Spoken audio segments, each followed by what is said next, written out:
ನಮ್ಮ ನ್ಯೂಸ್ಗೆ ಸ್ವಾಗತ. ಬೀಚಗೊಂಡನಹಳ್ಳಿ ಟೋಲ್ ಬಳಿ ಹದಗೆಟ್ಟಿದ್ದ ರಸ್ತೆಗೆ ಸಿಕ್ಕಿತು ಮೋಕ್ಷ.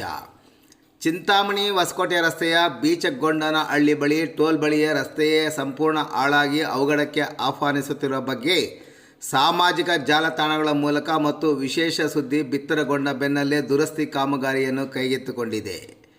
ಕರ್ನಾಟಕ ರಾಜ್ಯ ಹೆದ್ದಾರಿ ಅಭಿವೃದ್ಧಿ ಯೋಜನೆಯಡಿಯಲ್ಲಿ ಚಿಂತಾಮಣಿ ಹೊಸಕೋಟೆ ರಸ್ತೆಯನ್ನು ಅಭಿವೃದ್ಧಿಪಡಿಸಿ ಬೀಚಗೊಂಡನಹಳ್ಳಿ ಬಳಿ ಸರ್ಕಾರ ಟೋಲ್ ನಿರ್ಮಾಣ ಮಾಡಿ ಹಣ ವಸೂಲಿ ಮಾಡುತ್ತಿದೆಯೇ ಹೊರತು ಈ ರಸ್ತೆ ಸಂಪೂರ್ಣ ಹಾಳಾಗಿದ್ದರೂ ದುರಸ್ತಿ ಮಾಡದೆ ಟೋಲ್ ಹಣ ವಸೂಲಿ ಮಾಡುತ್ತಿರುವ ಬಗ್ಗೆ ಪ್ರಯಾಣಿಕರು, ಅದರಲ್ಲಿ ದ್ವಿಚಕ್ರ ವಾಹನ ಸವಾರರು ತೀವ್ರ ಆಕ್ರೋಶವನ್ನು ವ್ಯಕ್ತಪಡಿಸಿದ್ದರು. ಈ ಬಗ್ಗೆ ತಮ್ಮ ಫೇಸ್ಬುಕ್ಗಳಲ್ಲಿ ಗುರುನಾಥ್ ಗಂಜೂರವರು ಟೋಲ್ ಬಳಿಯ ರಸ್ತೆಯ ಬಗ್ಗೆ ಮತ್ತು ಅಲ್ಲಿನ ಸಿಬ್ಬಂದಿಯ ವರ್ತನೆ ಬಗ್ಗೆ, ಜನಪ್ರತಿನಿಧಿಗಳು ಈ ಬಗ್ಗೆ ಗಮನ ಹರಿಸದೇ ಇರುವ ಬಗ್ಗೆ ಸಾಮಾಜಿಕ ಜಾಲತಾಣದಲ್ಲಿ ಸಹ ಹಂಚಿಕೊಂಡಿದ್ದರು.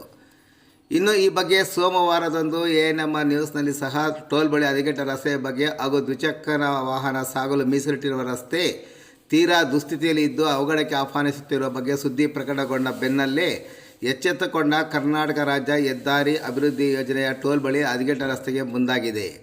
ಆದರೆ ಚಿಂತಾಮಣಿಯಿಂದ ಹೊಸಕೋಟೆವರೆಗಿನ ಹಲವಾರು ಕಡೆ ರಸ್ತೆ ಈಗಾಗಲೇ ಹಾಳಾಗಿದ್ದು ಅದನ್ನು ಎಂದು ದುರಸ್ತಿಪಡಿಸುತ್ತಾರೋ ಮತ್ತು ಅನಾವಶ್ಯಕವಾಗಿ ಹಾಕಿರುವ ರಸ್ತೆ ಉಬ್ಬುಗಳಿಗೆ ಎಂದು ಮೋಕ್ಷ ಕಲ್ಪಿಸುತ್ತಾರೆ ಎಂಬುದನ್ನು ಕಾದು ನೋಡಬೇಕಾಗಿದೆ.